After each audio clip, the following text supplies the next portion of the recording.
Floriano Peixoto nasceu em Ipioca, estado de Alagoas, no ano de 1839. Foi criado pelo tio paterno, Coronel José Vieira de Araújo Peixoto.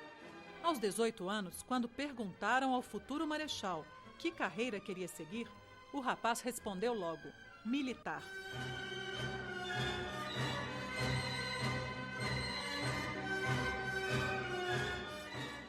Ele é um dos heróis da Guerra do Paraguai e ele se destaca, a sua participação se destaca como uma pessoa de coragem civil.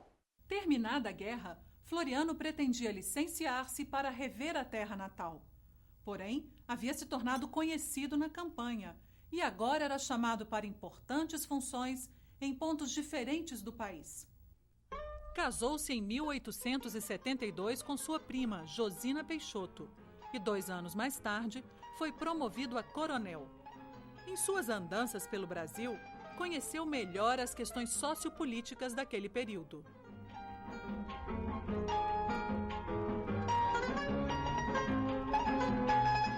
Somente em 1884 iniciou sua participação ativa na política. Foi nomeado presidente do Mato Grosso. Embora proprietário dos engenhos Itamaracá e Duarte, que utilizavam trabalho escravo, Floriano Peixoto era simpatizante da causa abolicionista, que se espalhava pelo país. Ainda na escola militar, foi influenciado por Benjamin Constant. Já no Recife, frequentou rodas que discutiam a abolição. Sempre preocupado com o assunto, apoiou a candidatura do abolicionista José Maria Metelo ao Senado. Em 1885, subiu ao poder o conservador e escravocrata Barão de Cotegipe. Em seguida, Floriano pediu demissão da presidência da província do Mato Grosso. Ele pede desligamento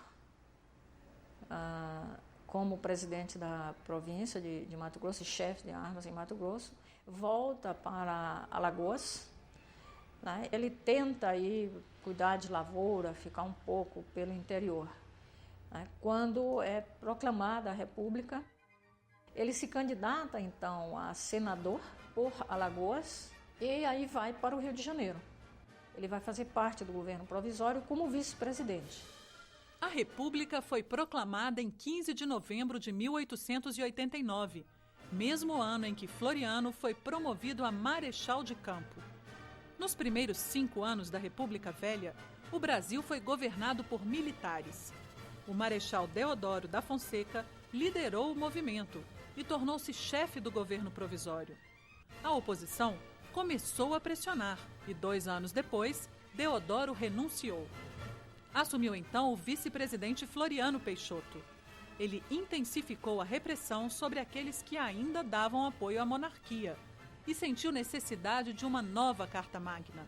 A antiga ainda seguia os ideais da monarquia. A Constituição de 1891 garantiu avanços políticos, embora apresentasse limitações. O Floriano Peixoto, ao redor dele você tem um grupo bastante distinto do grupo que estava ao redor do Marechal Deodoro da Fonseca. Então eles tinham uma visão de república mais elaborada. Floriano chegou ao poder em um momento difícil. O país estava entregue à inflação e a atividade econômica crescente exigia créditos. Ele concedeu incentivos e financiamentos, além de elevar taxas alfandegárias.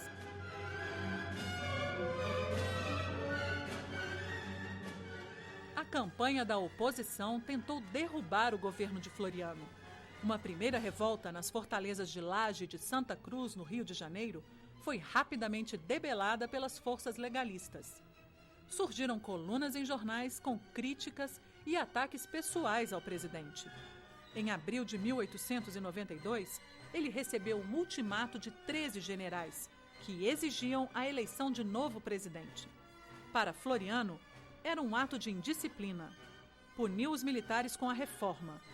Ocorreram grandes manifestações no Rio, com ataques ao governo e à pessoa do presidente. Mandou prender os manifestantes, entre eles Olavo Bilac e Pardal Mallet. Decretou estado de sítio por 72 horas e ordenou o banimento dos 13 generais. Em breve, seus partidários encontraram um nome adequado para chamá-lo: Marechal de Ferro. Essa alcunha, né, do Marechal de Ferro é tanto devido, né, à própria personalidade dele, como ele reagia emocionalmente, emotivamente, como também, né, a atuação que ele teve que ter como presidente da República para enfrentar aqueles vários e graves problemas, né, tanto no plano econômico como no plano político do início da República. Partidários de Floriano, principalmente militares, apoiaram um golpe para impedir a posse de Prudente de Moraes. Floriano foi contra, e no dia 15 de novembro de 1894, aniversário da República, o Senado deu posse ao primeiro presidente civil do país. Por consolidar a República, o Marechal Floriano é considerado um dos construtores do Brasil.